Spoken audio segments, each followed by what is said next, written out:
पछिल्लो 24 घण्टामा नेपालमा 3637 जनामा कोरोना संक्रमण पुष्टि, थप 21 जनाको मृत्यु। कोरोना संक्रमितले उपचार खर्च आफैले बेहोर्नुपर्ने निर्णयबारे भ्रम फैलाइयो। नसक्नेको उपचार सरकारले गर्ने भनेकै छ भन्दै प्रधानमन्त्रीको भनाई। हास्य कलाकार हरिवंश आचार्य र उनकी पत्नी रमिला आचार्य भयो कोरोना संक्रमण मुक्त।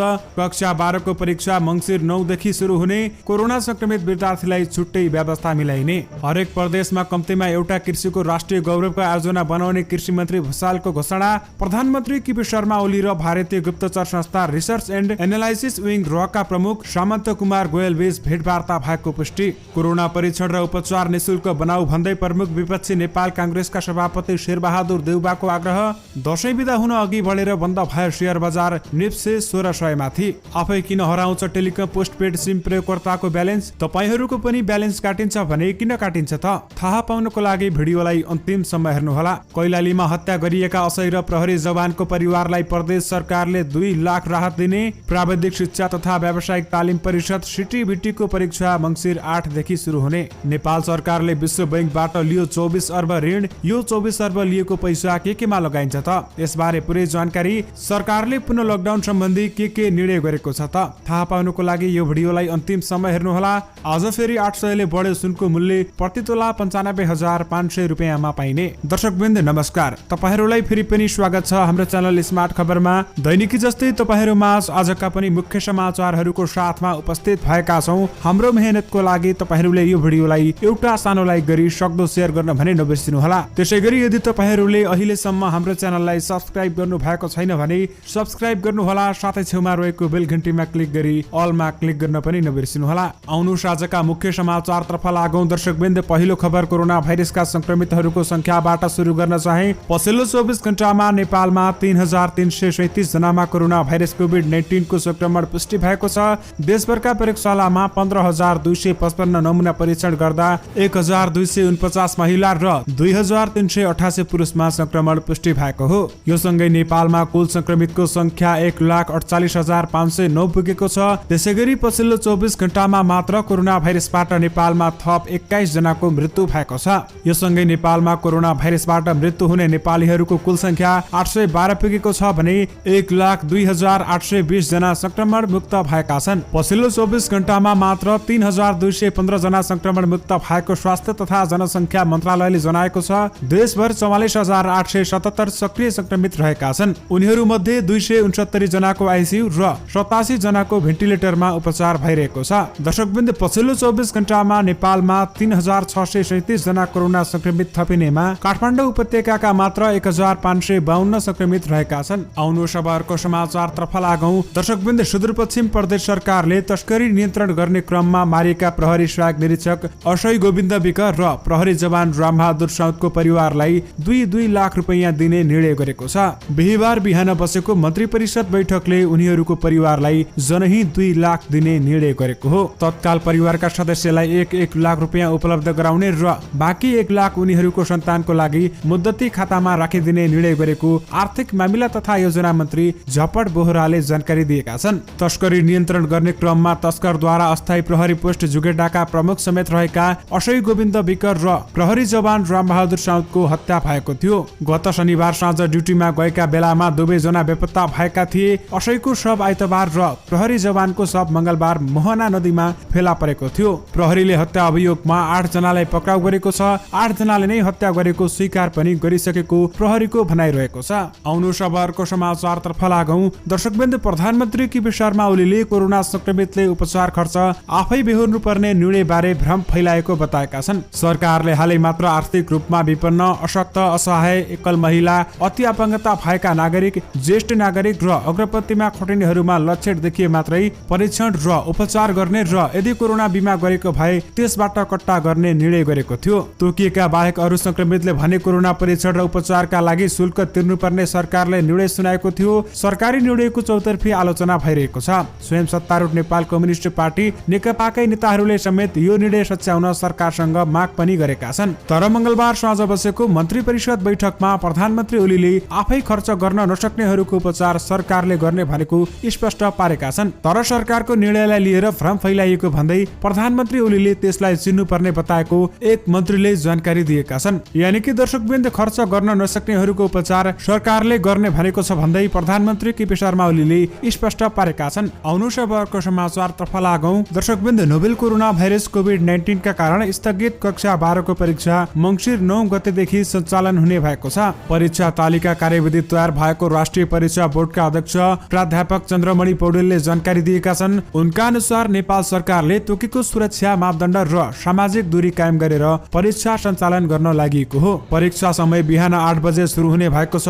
शनिबार समेत परीक्षा सञ्चालन गरेर 16 मङ्सिरमा सबै विषयको परीक्षा सम्पन्न हुने अध्यक्ष पौडेलले जानकारी दिएका छन्। त्यसैगरी दर्शकवृन्द, कोभिड-19 संक्रमित विद्यार्थीलाई भने बोर्डले परीक्षामा सहभागी नहुन अनुरोध गरेको छ। संक्रमितहरूलाई कोरोना मुक्त भएपछि छुट्टै परीक्षाको व्यवस्था गरिने बोर्डले जनाएको छ। कोरोना संक्रमित भई उपचाररत परीक्षार्थीहरूलाई परीक्षामा सहभागी नहुन अनुरोध गरिन्छ भनेर बोर्डले भनेको छ। त्यस्ता परीक्षार्थीहरूका लागि नेपाल सरकारद्वारा मान्यता प्राप्त प्रयोगशालामा परीक्षण गरिएको ल्याब रिपोर्टको आधारमा पनि छुट्टै परीक्षाको व्यवस्था गरिनेछ भनेर बताइएको छ।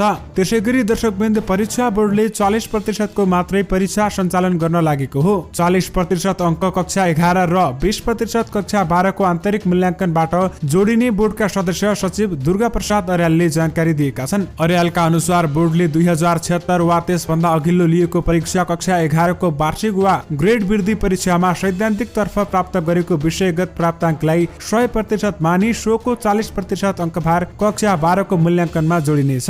यानि कि दर्शकवृन्द, कक्षा 12 को परीक्षा मङ्सिर 9 गतेदेखि सुरु हुने भएको छ। आउनुस अब अर्को समाचारतर्फ लागौं। दर्शकवृन्द, प्राविधिक शिक्षा तथा व्यवसाय तालिम परिषद सिटिबिटीले डिप्लोमा तहको नियमित तथा आंशिक सेमेस्टर र डेन्टल कन्भर्जनको परीक्षा मङ्सिर 8 गतेबाट सुरु गर्ने भएको छ। सिटिबिटीले नोभेल कोरोना भाइरस कोभिड-19 का कारण स्थगित परीक्षा पुनर्निर्धारित परीक्षा केन्द्रमै सञ्चालन गर्न लागेको हो। नेपाल सरकार, प्रदेश सरकार र स्थानीय सरकारले तोकेको स्वास्थ्य सुरक्षा मापदण्ड पालना गरेर परीक्षा सञ्चालन गरिने सिटिबिटीले जनाएको छ। कोभिड-19 संक्रमण देखिएका परीक्षार्थीले होम आइसोलेसन वा संस्थागत आइसोलेसनमा बसेको प्रमाण पेश गरेमा छुट्टै परीक्षाको व्यवस्था पनि गरिने बताइएको छ। परीक्षा जुझ्न गएका परीक्षार्थीहरूलाई सूचना प्रकाशित भएको मितिले 7 दिनभित्र परीक्षा नियन्त्रण कार्यालयमा सम्पर्क गर्न भनिएको छ। सिटिबिटीले डिप्लोमा प्रमाणपत्र तहको एक विषयमा मौका परीक्षा भने 22 कार्तिकमा सञ्चालन गर्ने भएको छ। आउनुस अब अर्को समाचारतर्फ लागौं। दर्शकवृन्द, नेपालमा यही कार्तिक 7 गते अर्थात् आज शुक्रबारदेखि विज्ञापन रहित प्रसारण क्लिन फिड नियम लागू हुने निश्चित भएको छ। यही कार्तिक 4 गते बसेको मन्त्री परिषद बैठकका निर्णयहरू बिहीबार सार्वजनिक गर्दै सरकारका प्रवक्ता एवं संचार सूचना तथा प्रविधि मन्त्री पार्वत गुरुङले सो जानकारी दिएका हुन्। मन्त्री पार्वत गुरुङले मन्त्री परिषदको सो निर्णयलाई ऐतिहासिक निर्णय भएको बताएका छन्। 2076 कार्तिक 6 गते लागू भएको विज्ञापनको नियमन गर्ने ऐन 2076 को दफा 6 मा विज्ञापन रहित प्रसारण गर्नुपर्ने व्यवस्था रहेको छ। उनले भनेका छन्, नेपालमा प्रसारण हुने विदेशी च्यानलहरूको विज्ञापन रहित क्लिन फिड प्रसारण गर्नुपर्ने र ऐन प्रारम्भ हुँदाका समयमा विदेशी च्यानलसँग डबिङ गरी प्रसारण गर्न सम्झौता गरिसकेका संस्थाहरूले ऐन प्रारम्भ भएको 1 वर्ष अर्थात् 2077 कार्तिक 7 गते भित्र विज्ञापन सहित क्लिन फिड प्रसारण गर्नुपर्ने र विदेशी विज्ञापनलाई नेपाली सञ्चार माध्यमहरूले डबिङ गरी प्रसारण गर्न नपाउने कानुनी व्यवस्था छ। कार्तिक 8 गतेदेखि नेपालमा क्लिन फिड लागू नगर्ने कुनै पनि सेवा प्रदायकलाई कानुन अनुसार कारबाही गरिने पनि मन्त्री गुरुङले बताएका छन्। मन्त्रालयका सहसचिव डिलेराम शर्माको अध्यक्षतामा विज्ञापन बोर्ड गठन भइसकेको छ। नवगठित विज्ञापन बोर्डले क्लिन फिड लागू भए नभएको सम्बन्धमा अनुगमन गर्न आवश्यक तयारी पूरा गरिसकेको छ। आउनुस अब अर्को समाचारतर्फ लागौं। दर्शकवृन्द, प्रधानमन्त्री केपी शर्मा ओली र भारतीय गुप्तचर संस्था रिसर्च एन्ड एनालाइसिस विङ रका प्रमुख सामन्त कुमार गोयल बीच भेटवार्ता भएको पुष्टि भएको छ। प्रधानमन्त्रीको प्रेस सल्लाहकार सूर्य थापाले बिहीबार वक्तव्य नै जारी गरेर र प्रमुखसँग भेट भएको स्वीकार पनि गरेका हुन्। उहाँ र प्रमुख भेटका लागि बुधबार बेलुका प्रधानमन्त्रीको सरकारी निवास बालुवाटारमा आउनु भएको थियो भनेर थापाको वक्तव्यमा भनिएको छ। भेटका क्रममा गोयलले नेपाल भारत बीचको मैत्री सम्बन्ध खलबलिन नदिने, समस्याको वार्ताद्वारा समस्या समाधान गर्ने र पारस्परिक सहयोगलाई निरन्तर अगाडि बढाउने विषयमा आफ्नो धारणा राखेको प्रधानमन्त्रीका प्रेस सल्लाहकार थापाले बताएका छन्। रका प्रमुख गोयल नेतृत्वको 9 सदस्यीय टोली बुधबार कूटनीतिक उडानबाट नेपाल आएका थिए। उनले नेताहरूलाई भेटेको चर्चा चलेपछि पूर्व प्रधानमन्त्री द्वय एवं नेकपा अध्यक्ष प्रचण्ड र वरिष्ठ नेता माधव कुमार नेपालले आफ्नो र प्रमुख गोयलसँग भेट नभएको पनि प्रश्न पारेका छन्। यानि कि दर्शकवृन्द, प्रधानमन्त्री केपी शर्मा ओली र भारतीय गुप्तचर संस्था रिसर्च एन्ड एनालाइसिस विङ रका प्रमुख सामन्त कुमार गोयल बीच बीच भेटवार्ता भएको छ। आउनुहोस् अब अर्को समाचारतर्फ लागौं। दर्शकवृन्द, बिना कारण ब्यालेन्स काटियो भनेर गुनासो गर्ने नेपाल टेलिकमका पोस्टपेड प्रयोगकर्ताहरूको संख्या बढ्दै गएको छ। पत्तो नपाई ब्यालेन्स काटिएर वान वे हुने गर्दा धेरैले यसलाई टेलिकमको ठगी भन्दै आएका छन्। वास्तविकता भने फरक रहेको छ। नेपाल टेलिकमका अधिकारीहरू भने ब्यालेन्स काटिने कुनै पनि समस्या नभएको र अनधिकृत रूपमा ग्राहकको ब्यालेन्स नकाटिएको उनीहरूको दाबी रहेको छ। नेपाल टेलिकमका प्रबन्ध निर्देशक डिल्लीराम अधिकारी पोस्टपेडका ग्राहकले चार्जिङ प्रणाली नबुझ्दा यस्तो समस्या आएको बताउँछन्। नेपाल टेलिकमले प्रत्येक अंग्रेजी महिनाको 14 तारिकको मध्यरातबाट पोस्टपेडको बिलिङ प्रक्रिया सुरु हुन्छ। सो दिनमा पोस्टपेडका ग्राहकहरूको महिनाभरको खर्चको रिभ्यू हुन्छ। पोस्टपेड ग्राहकले महिनाभरि खर्च गर्नै पर्ने न्यूनतम खर्च रेन्टल ब्यालेन्स तोकिएको हुन्छ। त्यस्तो रेन्टल ब्यालेन्स अहिले मासिक 384 रुपैयाँ तोकिएको छ। यस्तो रेन्टल ब्यालेन्सबाट फोन, एसएमएस तथा डेटा सेवा लिन सकिन्छ। यसबाट डेटा प्याक किन्न पनि पाइन्छ। रेन्टल ब्यालेन्स बाहेकको रकम खर्चिनु पर्दा थप रिचार्ज गर्नुपर्छ। पोस्टपेड ग्राहकहरूले गरेको खर्च हरेक 15 तारिकमा हिसाब हुन्छ। अहिले यही 15 तारिकका दिनमा धेरैको ब्यालेन्स कटौती हुने समस्या देखिने गरेको छ। टेलिकमका प्रबन्धक निर्देशक अधिकारीका अनुसार धेरैजसो पोस्टपेड ग्राहकले प्याक लिएर भोइस तथा डेटा सेवा लिइरहेका छन् भने तर धेरैजसोले प्रिपेड ग्राहकका लागि बनाएको प्याक लिन्छन्, जसले पोस्टपेड ग्राहकले न्यूनतम खर्च गर्नुपर्ने 384 रुपैयाँ खर्च नहुन सक्छ। कतिपय ग्राहकको प्रिपेडको लागि किनेको प्याक किन्दा पोस्टपेडको रेन्टल ब्यालेन्स खर्च नै हुँदैन उनले भनेका छन्। तर बिलिङ हुने दिनमा पोस्टपेडको न्यूनतम ब्यालेन्सबाट खर्च हुन बाँकी रहेका प्रणालीले स्वतः काट्छ। उनका अनुसार नपुग ब्यालेन्स भए पनि रिचार्ज गर्न साथै काटिन्छ भनेर उनले बताएका छन्। आउनुहोस् अब अर्को समाचारतर्फ लागौं। दर्शकवृन्द, सरकारले विश्व बैंक समूहको अन्तर्राष्ट्रिय विकास संस्थाबाट बजेटरी सहायताको रूपमा 200 मिलियन अमेरिकी डलर अर्थात् झण्डै 24 अर्ब रुपैयाँ सहुलियतपूर्ण ऋण लिएको छ।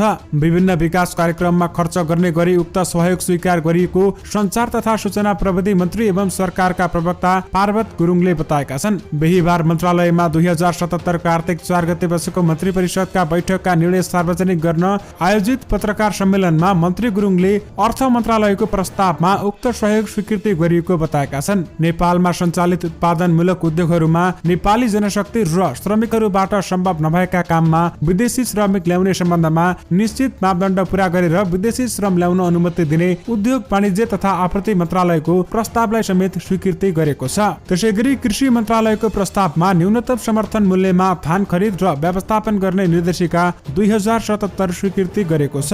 यस्तै नेपाल इन्टरमोडल यातायात विकास समितिको कार्यकारी निर्देशकमा सिन्धुलीका आशिष गजुरेललाई नियुक्ति गर्ने पनि मन्त्री परिषदको बैठकले निर्णय गरेको छ। आउनुहोस् अब अर्को समाचारतर्फ लागौं। दर्शकवृन्द, सरकारले लकडाउन सम्बन्धी अहिलेसम्म के निर्णय गरेको छ त आउनुहोस् तपाईहरुलाई यस बारेमा पनि केही जानकारी दिउँ। दर्शकवृन्द, सरकारले धेरै संक्रमित भए तापनि हालसालै लकडाउन भने नगर्ने बताएको छ। बरु कोरोना परीक्षणको दायरा बढाउँदै लग्ने र धेरै कोरोना संक्रमित भएका ठाउँमा भने स्थानीय सरकारले लकडाउन लगाउन सक्ने पनि सरकारले बताएको छ। आउनुहोस् अब अर्को समाचारतर्फ लागौं। कृषि तथा पशुपन्छी विकास मन्त्री घनश्याम भुषालले हरेक प्रदेशमा कम्तीमा एउटा कृषिको राष्ट्रिय गौरवको आयोजना बनाउने बताएका छन्। धनुषामा प्रदेश 2 को कृषि राष्ट्रिय गौरव आयोजना अघि बढाउने क्षेत्रको स्थलगत निरीक्षण गर्ने मन्त्री भुषालले यस्तो बताएका हुन्। उनले भनेका छन्, जमिन उपयोग गरेर माछा पालन, तरकारी, फलफूल खेती, अन्य प्रयोजनका लागि जमिनको प्रयोगका सम्बन्धमा पूर्ण सम्भाव्यता अध्ययन गरिनेछ भनेर मन्त्री भुषालले भनेका छन्। हरेक प्रदेशमा कम्तीमा एउटा कृषिका गौरवका योजना बनाउने सोच मन्त्रालयको रहेको भन्दै उनले प्रदेश 2 को आयोजनालाई द्रुत रूप दिएरै छाड्ने बताएका छन्। 2064 सालमा कमला नदीले धार परिवर्तन गरेर अलपत्र परेको हजारौं बिघा जमिनलाई उचित प्रयोग गरेर आयोजना अघि बढाउन सकिने प्रदेश सरकारको राय छ। आयोजना क्षेत्र 10 किलोमिटर लामो र 2 किलोमिटर चौडाइको छ। यसमा धेरैजसो बेरोजगार व्यक्तिहरूलाई रोजगार दिने पनि बताइएको छ। कृषि मन्त्रालयको मत्स्य विकास महाशाखाको टिमले स्थलगत निरीक्षण गरेर सकारात्मक राय दिएपछि मन्त्री भुषालले उक्त स्थानको निरीक्षण गरेका हुन्। संघ प्रदेश र स्थानीय सरकारको लगानीमा जमिनको स्वामित्व किसानकै कायम रहने गरी सबै वडाका सहकारी मार्फत आयोजना अघि बढाइने प्रारम्भिक तयारी रहेको छ।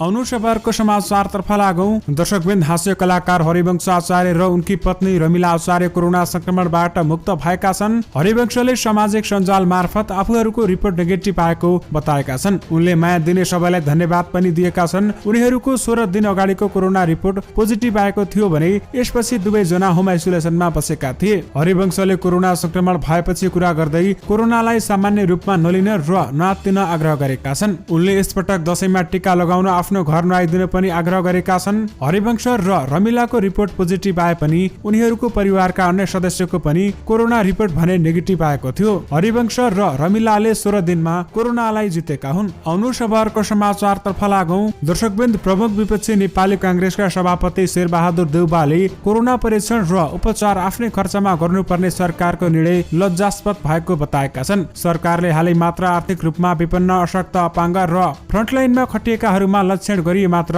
परीक्षण र उपचार निशुल्क गर्ने बताएको छ। अरूले आफ्नै खर्चमा परीक्षण र उपचार गर्नुपर्नेछ। देउवाले बिहीबार विज्ञप्ति जारी गर्दै यो निर्णयले सरकार जनताप्रति संवेदनशील र गैर जिम्मेवार, अनुत्तरदायी र कर्तव्य विमुख छ भन्ने देखिएको बताएका छन्। आधारभूत स्वास्थ्य सेवा निशुल्क प्राप्त गर्नु नागरिकको संवैधानिक एवं कानुनी हक भएको भन्दै उनले भनेका छन्, सरकारले जनता हित, लोकतान्त्रिक मूल्य, संवैधानिक र कानुनी व्यवस्था विपरीत निर्णय गरी घोर अलोकतान्त्रिक चरित्रको प्रदर्शन र सर्वोच्चको अदालत पनि अवहेलना गरेको छ। यस्तो स्थिति आउन नदिन म प्रधानमन्त्रीज्यूलाई सजग गराउन चाहन्छु भनेर उनले बताएका छन्। आउनु खबरको समाचारतर्फ लागौं। दर्शकवृन्द, तपाईहरू माझ आजको सुनको मूल्य सम्बन्धी पनि केही जानकारी दिन चाहे। दर्शकवृन्द, आज सुनको भाउ 800 रुपैयाँले बढेको छ। आज छापावाला सुनको मूल्य 95,500 रुपैयाँमा प्रति तोला पाइने भएको छ भने तेजाबी सुनको मूल्य 94,200 मा किनबेच भएको छ। त्यसैगरी आजको चाँदीको भाउको मूल्य हेर्ने हो भने 30 रुपैयाँले बढेको छ। महासंघका अनुसार आज चाँदीको भाउ 1,210 रुपैयाँ कायम रहेको बताएको छ। दर्शकवृन्द, यो सँगै तपाईहरूमा आजका सबै मुख्य समाचारहरू राखिसकेका छौं। फेरि पनि तपाईहरूमा नयाँ रिपोर्टहरूको साथमा उपस्थित हुने नै छौं। अहिलेलाई भने मलाई बिदा दिनुस्। नमस्कार।